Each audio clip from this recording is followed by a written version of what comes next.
Thank you, Honorable Speaker, sir, for allowing me to participate in this motion under Rule 185 regarding attempt to divide Bengal.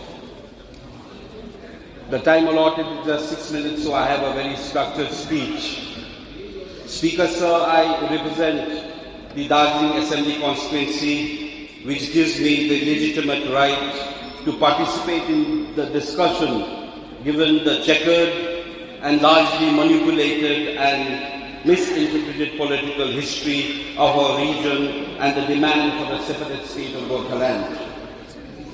Sir, I rise here today to clarify the misconception about the demand of a Gorkhaland state, which has been valiantly dismissed and suppressed by the corridors of power in Kolkata time and again by saying that this is a demand for dividing Bengal, and by labeling us secessionists, separatists and anti-national despite of our having a different political history, language, culture, heritage and demography.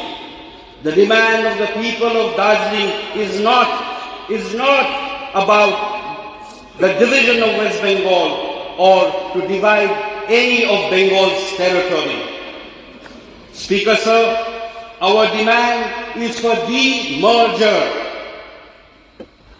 of that part of Bengal, that part of land of Bengal that was merged with West Bengal in 1947 after India's independence and was officially incorporated into West Bengal only in 1956 under Schedule 5 of the Observed Area Laws Act 1954. Sir, history bears testimony to the fact that Darjeeling was once an integral part of Sikkim. Government of West Bengal, the then left front government, issued a white paper on this in 1986. Then Nepal annexed this part. Again it was handed over to the British India and later on handed back to Sikkim. It was again taken back by British India and later on handed back to Sikkim, again by a deed of grant executed by the then Maharaja of Sikkim as a token of friendship to British. Darjeeling became a part of British India territory.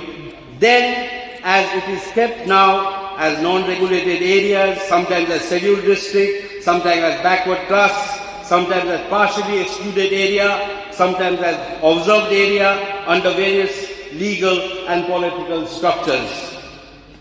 So I want to clarify again that the demand for Gorkhaland state is not about division of Bengal's territory, but seeking a rightful place for a region's culture and history in India's political map under the constitutional provision.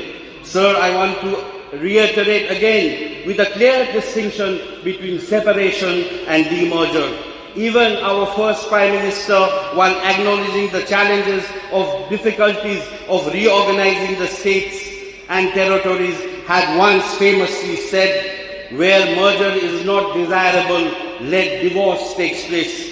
Sir, I humbly, adding up to the former Prime Minister's word, would like to say that a consensual divorce is much better for a married couple rather than fighting and bickering every day.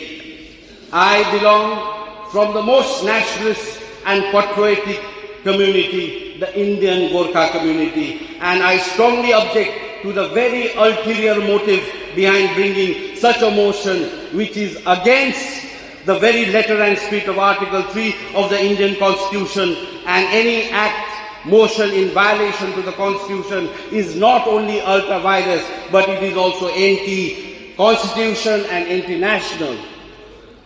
Speaker, sir, division or no division, Gorkhaland or no Gorkhaland, merger or demerger, UT or separate state, that is a question of the future. We can just contemplate. It is to be discussed and debated in the Parliament, as our Honourable Chief Minister always says. It is their prerogative, it is centre's prerogative. In the end,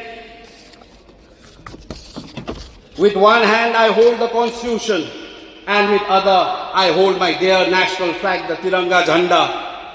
As my famous political guru and Gorkha's father of Gorkhas, Subhash Ghii Singh, one remarked, party bhanda jati thulo, jati bhanda mato, meaning for me, nation and national interest first.